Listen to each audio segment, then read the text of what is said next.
Hey guys, Mr. Jacket000 here, back with Automation the car company Tycoon game in the most powerful engine series. We're going to be building the most powerful V6 engine as of right now. Compared to the inline 6 engine, which was my last build, I've managed to put out just over 2400 horsepower, but with this thing, it puts out a lot more at just under 3000 horsepower, which is quite impressive for this type of engine. So now, here's how I've managed to get it this powerful by showing you the specs of the engine. So first of all, bring the year up to the year of 2020 to get the most performance, reliability, and everything about the engine. And we're using a V60 degree V6 engine made out of whatever block material you want. So we're going to use magnesium. You can use anything, but it don't matter. And for the bore and strokes, square it off to 120 millimeters, which gets it to 8,143 cubic centimeters or 8.1 liters. And we'll be using a dual overhead cam 5 valve made out of whatever head material you want. Crank, counter rods, and pistons, you probably know the drill. The crankshaft's gotta be made out of billet steel with the counter rods at lightweight titanium and the pistons at regular forged.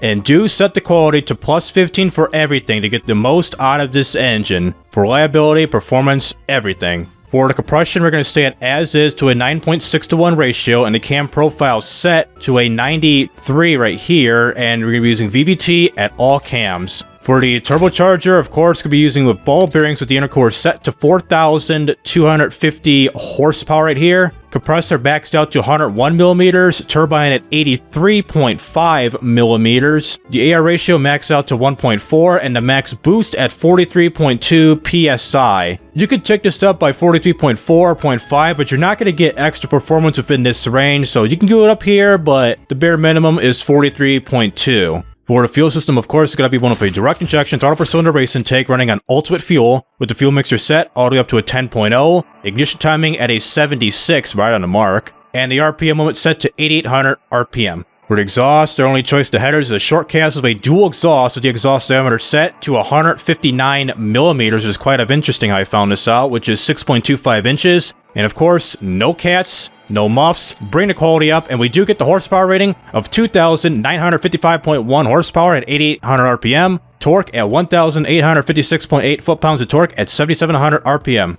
And of course with this engine, there is no knocking whatsoever, but we do get a buttload of reliability issues with the pistons, cowl rods, and crankshaft, but no torque issues whatsoever, and no valve float either. You can obviously tell by the graph here, it looks pretty healthy, despite being one click away from blowing up the engine if it has been set at 8,900 RPM. So don't do that, kids. So in just a sec, I'm going to give you a hear of what the engine sounds like. While revving the engine up, I'm going to cycle through every graph on here, such as the power and torque, torque and boost, torque and efficiency, power and efficiency. And when I get back to here, I rip the engine apart to see what the insides is while it's revving up at its max RPM. So right now, put the engine back together and give you here what the engine sounds like right now.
Swear that engine is giving me some Toyota Supra vibes, even though this is not an inline 6 engine. It's a totally different engine layout compared to this one here. So that'll do it with Automation the car company Tycoon game with this powerful V6 engine. So this is a start in the V engines, a good start actually. Getting just under 3,000 horsepower in this engine is amazing. The next ones that I'm going to do in the future, of course, are the V8, 10, and 12 engines. I already made the V16 when I first kicked off this series, which you could check it out in the card system on the top right of your screen to look at my previous builds, including that engine. So this has been Mr. Jack and 000. I'll see you in the next video.